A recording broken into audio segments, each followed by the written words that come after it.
जय जगन्नाथ सांग मैंने welcome back to my new video. तो देखिपे आज मैंने आज हूँ गोटे नॉनवेज बारी। नॉनवेज बारी आस मैंने मु तो पागल हो जाए मैंने आइंस खायापी। तो आज कौन कौन आइंस हो देखी निंतु। तो यहाँ हूँ आम मानक चिकेन बिल्कुल भी नुह, यहाँ हूँ सुसुर चिकेन। ताप चिकेन आस भाजी नौ ये देखो आम मानक माछ आसी मु माछ भाजी। यहाँ मसला किसी बड़ी जाता है, सोरिष मसला यहाँ मछरे दिहब। यहाँ गोटे दिन माने यहाँ से चिकेन मसलाटा एक्चुअली गोटे दिन अधिक होता मसला, तो से मुझे फ्रिज रखी जोटा कि यहाँ आज ऐड करी। तो ये ऐड करने समय बाहर गोटे पटे मो मसलाटा ऐड कर देती चिकेन ने ताको कषि कुटे रखी सारापर आम माछर प्रिपेरेसन मुझे स्टार्ट करदेवी।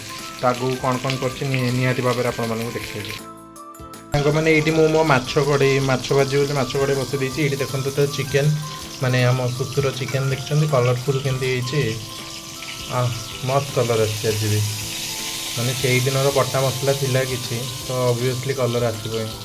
तो ये मुझे तेल ऐड करदेवी जेहतु माछटा भजा हम। यहाँ अलरेडी सका गोटे 3टा भाजिकी बाबा को खाया देकी माने खाया दबार थिला ऑफिस जी जेहेतु ताकि भाजिकी 3टा दे देलु। तो ये आमर हम सब भजा हम बाकी तरकारी हम केमती कौन करी मुझे निहाती जनइबी। तो मुझे सोरिष तेल नहीं गली टी फुटण फुटेबा। तो ये माछ अच्छे मुझे मसला बाटी दी सोरिष मसला यहाँ गोटे मसला अलरेडी कषा होक अच्छे। तो ये मसला तो हेनी से मुझे जीरा सोरिष माने ये कला सोरिष नहीं आप धरा सोरिष यूज करेंगे। मो अदा रसुण गोटे बड़ पिज कि क्वांटिटी हिसाब से अदा रसुण को मुझे आ कंचा लंका बाटी शुखला लंका टिके अवॉइड कर। तो देखो कौन कर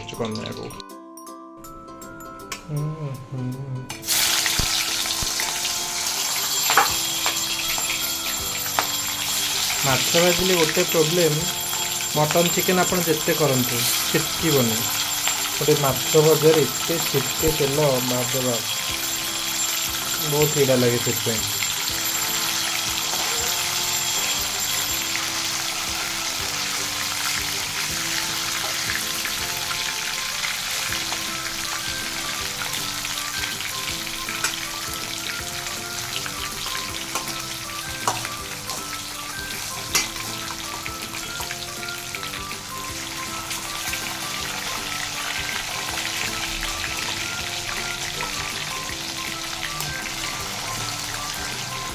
बस ये देदेली आपको भाजवा। तो ये माछ पूरा रेड रेड भाजी आम बाहर कर लगे चिकेन झोल देचे देख पड़ी न जाओ बस पड़गला हो पड़ी न जाओ पड़गला छाड़ पचर पोछिया। ये माछ मुंडटा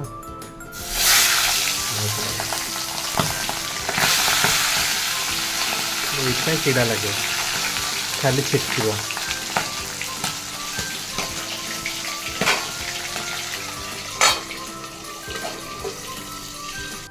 तो ये सांग मैंने देखिपे मुझे पियाज नहीं जाऊँगी पियाज पकईदेली। पियाज पकई सारापर जो मसलाटा बाटिक रखी आपको एवं मुझे ऐड करनेबी। पियाज टे कंचा कंचा थी मत भल लगे पूरा मिसी गले भल लगे से केवल चिकेन ने ही भल लगे पूरा मिसी जाए मैंने पूरा भाजी जाइए मछरे टी क्रंचीनेस थे मत टे भल लगे। तो ये मसलाटा मु भल कषि नेबी। तो गोटे टमाटो गोटे आंबुल ऐड करी मुझे आसे पड़े मु लुण हल्दी लंका गुंड सब ऐड कर देबा टमाटो कटा टमाटो बस ताको देकी टिके कषि नवा।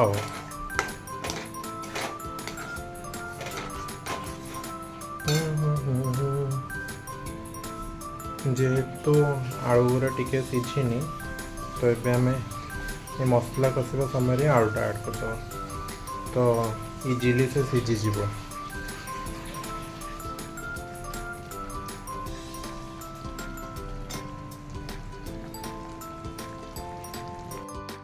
बोधे सकाल सकाल मो मामू पुआ आंब नहीं आसला ଏଇଟା ଆମ ମାମୁଁ ଘର ଗଛ ଆମ୍ବ ଗୋଟେ ଖାଇବା କେମିତି ଲାଗୁଛି।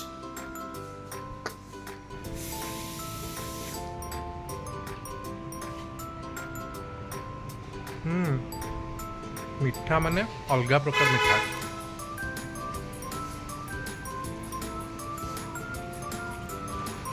ମାନେ ଚୋପାଟା ଏତେ ମିଠା ଚୋବେଇ ଖାଇବାକୁ ଇଚ୍ଛା ହଉଛି। ଭିତର କଲର ଦେଖୁଛନ୍ତି?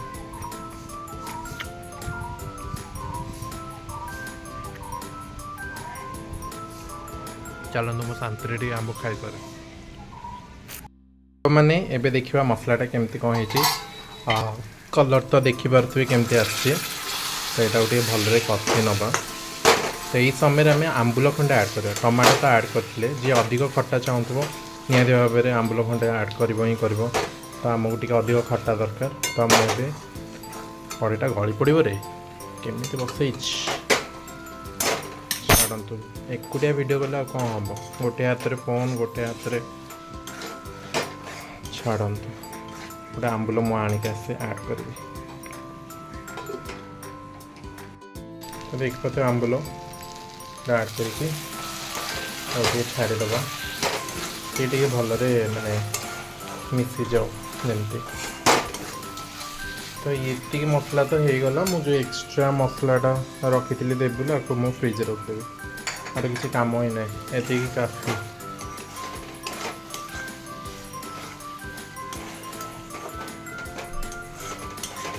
ଚାଲନ୍ତୁ ପୁଣି ଆଗକୁ ମିଶିବା। କେମିତି କ'ଣ ମୋର ଲୁକ୍ ଆସୁଛି ମୋ ମାଛ ତରକାରୀର ମୁଁ ଆପଣମାନଙ୍କୁ ନିହାତି ଭାବରେ ଦେଖେଇବି। ଆଉ ନିହାତି ଭାବରେ ସାଙ୍ଗମାନେ କମେଣ୍ଟ କରିବେ, ଲାଇକ୍ କରିବେ, ସବସ୍କ୍ରାଇବ୍ କରିବେ। ଏ ତିନିଟା ଜିନିଷ ନିହାତି ଦରକାର। ଭଲ ହେଉ ଖରାପ ହେଉ ନିହାତି ଭାବରେ କମେଣ୍ଟ କରି କହିବେ, ନାଇଁରେ ତୋର ଏଇ ଜିନିଷଟା ଭଲ ଲାଗୁନି, ନାଇଁରେ ଏଇଟା ତୁ ଭଲ କହିଲୁ, କି ଯାହା ବି ହେଉ ଯେମିତି ହେଉ ନିହାତି ଭାବରେ କମେଣ୍ଟଟା କରିବେ, ନହେଲେ ମୁଁ ଆଗକୁ କେମିତି ବଢ଼ିବି। ତ ଚାଲନ୍ତୁ। ତ ଏଇଠି ସାଙ୍ଗମାନେ ଦେଖିପାରୁଥିବେ ମୋ ମସଲାଟା ପୁରା କଷି ହେଇଯାଇଛି ବଢ଼ିଆ ସେ। ମୁଁ ଏଇଠି ପାଣି ଦେଇଦେଲି। ତ ମାଆ ଆସିକି ଦେଖିଲା କହିଲା ଆରେ ନାଇଁ ଏତିକି ପାଣି ହେବନି, ଆଉ ଟିକେ ଦେ, କାହିଁକିନା ମାଛଟା ଫୁଟିବ ନା ବଢ଼ିଆ ସେ। ଝୋଳଟା ଫୁଟିକି ତାପରେ ମାଛ ବି ପଡ଼ିବ, ମାଛ ବି ପାଣିଟା ଆବଜର୍ବ କରିନେବ। ତ ସେଥିପାଇଁ ଆଉ ଟିକେ ପାଣି ଦେଇକି ତାକୁ 20 ମିନିଟ୍ ଖଣ୍ଡେ ଛାଡ଼ି ଦେଇଥିଲି ଫୁଟିବା ପାଇଁ। ତାପରେ ଏଇଠି ଦେଖନ୍ତୁ ମୁଁ ମାଛଟା ଆଡ଼୍ କରିଦେଲି। ମାଛଟା ଆଡ଼୍ କରିସାରିଲା ପରେ ତାକୁ ଆଉ ମୁଁ 15 ମିନିଟ୍ ଘରେ କଭର୍ କରିକି ରଖିଦେଲି। ତାପରେ ତ ଏଇଠି ଦେଖିପାରୁଥିବେ ଏଇଠି ସୁନ୍ଦର ହେଇଛି ତରକାରୀ। ତାପରେ ପୁରା କମ୍ପ୍ଲିଟ୍। ଗ୍ୟାସ୍ ବନ୍ଦ କରିଦେବା। ପୁରା କମ୍ପ୍ଲିଟ୍ ମାଛ ଝୋଳ ବଢ଼ିଆ ଅଛି। ତ ମୁଁ ଏବେ ଟେଷ୍ଟ କରି କହିବି କେମିତି କ'ଣ ହେଇଛି। ଟିକେ ଦେଖନ୍ତୁ କେମିତି ହେଇଛି।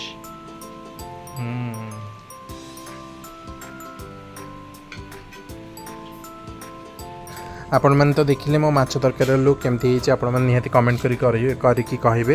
ତ ଏଇଠି ମୁଁ ଆଉ ମାଆ ବସି ପଡ଼ିଥିଲୁ ଲଞ୍ଚ କରିବାକୁ, ମାଛ ତରକାରୀ ଆଉ ଭାତ। ତ ବହୁତ ଟେଷ୍ଟି ହେଇଥିଲା। ଆପଣମାନଙ୍କୁ ବି କେମିତି ଲାଗିଲା ମୋର ପ୍ରୋସିଜିଓର ନିହାତି କମେଣ୍ଟ କରି କହିବେ। ଭଲ ହେଇଥିଲେ ନିହାତି କମେଣ୍ଟ କରିବେ, ଖରାପ ହେଇଥିଲେ ବି କମେଣ୍ଟ କରିବେ, କାହିଁକିନା ଆପଣଙ୍କ ସପୋର୍ଟ ମୋତେ ବହୁତ ଇମ୍ପୋର୍ଟାଣ୍ଟ। ତ please keep supporting me. Thank you.